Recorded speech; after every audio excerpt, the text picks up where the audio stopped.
古代最好的战马是哪里的战马呢？在我国古代最好的战马应该分为2种。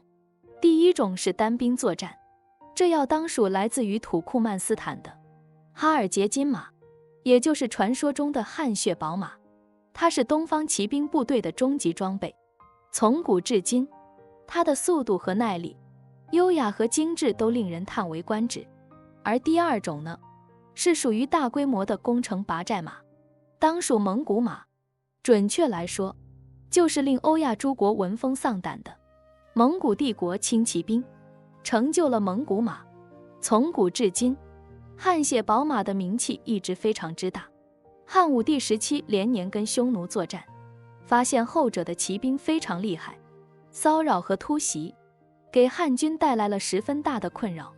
这一切的根本原因，就是汉军的马匹质量远不及匈奴，所以在战场上的机动性不及对手。而正当汉武帝焦头烂额的时候，出使西域的张骞带回来一个好消息，说大宛多善马汗血其先天马子也。闻此言，汉武帝大喜，于是他不惜重金打造纯金马，外加黄金数十万两，遣人去当时的大宛国请求换取宝马。但是即便是这样，也被大宛国拒绝了。后来汉武帝就发动了战争，最终以几万将士的性命换来了汗血宝马。后来到了三国时期，汗血宝马中的代表就是人们耳熟能详的赤兔马。三国演义中的赤兔马跟吕布是一对黄金组合，人中吕布，马中赤兔。可是后来曹操杀掉吕布，将赤兔马赐给了关羽。关羽的此良驹，感叹道：有此马，就能很快地回到大哥刘备的身边了。那么为什么汗血宝马这么强大呢？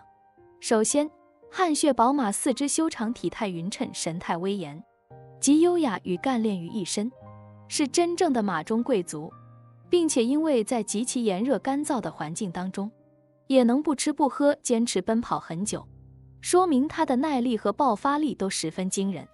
根据报道说，1935年，他创造了84天跑完4300公里行程的记录，迄今没有被打破。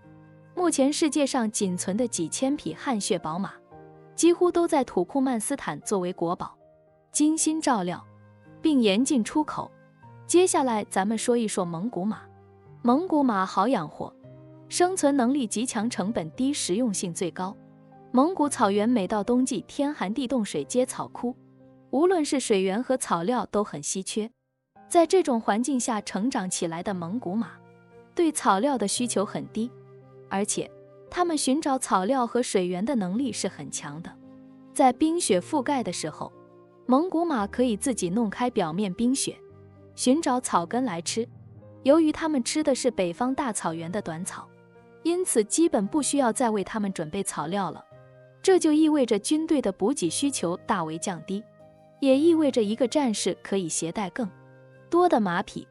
毫不夸张地说，蒙古战马的蹄子踏到哪里，哪里就是它主人的土地。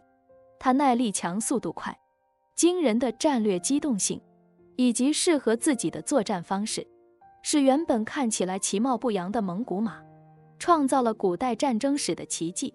成吉思汗的大军跨着蒙古马，别着弯刀，横扫欧亚，来去如风，对手无不闻风丧胆。蒙古人所过之处，肯定也是遇到过其他品种的战马的，但为什么会对蒙古马情有独钟呢？简单来说，蒙古人一次战争发动几十万匹战马，需要保持战马不掉标，奔袭几百公里，这样艰苦的条件，蒙古马是完全可以胜任的。蒙古人之所以能够屡屡长途奔袭成功，就是因为敌人对蒙古军队的行进速度计算错误，蒙古军队总能在敌人反应过来之前就赶到战场，这全靠的是蒙古马的马不停蹄的奔走。而且当年我们解放军的骑兵部队使用的也是蒙古马。此外，蒙古马还有一个优点，就是耐粗死，这在古代来说真的太重要了。要知道，战马可不是只吃草的，除了草之外，一些豆制品和燕麦之类的精粮，才能保证蛋白质的摄入，维持体力和战斗力。也就是说，战马吃的粮食和人基本是差不多的，但是这蒙古马耐粗饲，特别是到了冬天补给条件困难的时候，蒙古马的这个优势就会被放大了。因此汗血宝马当赛马可以，毕竟它的确在各个方面上都算是上游水平，但是如果是大规模的装备军马，汗血宝马还是远不如蒙古马的。当然这话又说回来了，战马和人才一样，好不好用，关键还得看主人能不能给他安排合适的任务。欢迎关注我的频道，这样就不会错过更多精彩内容。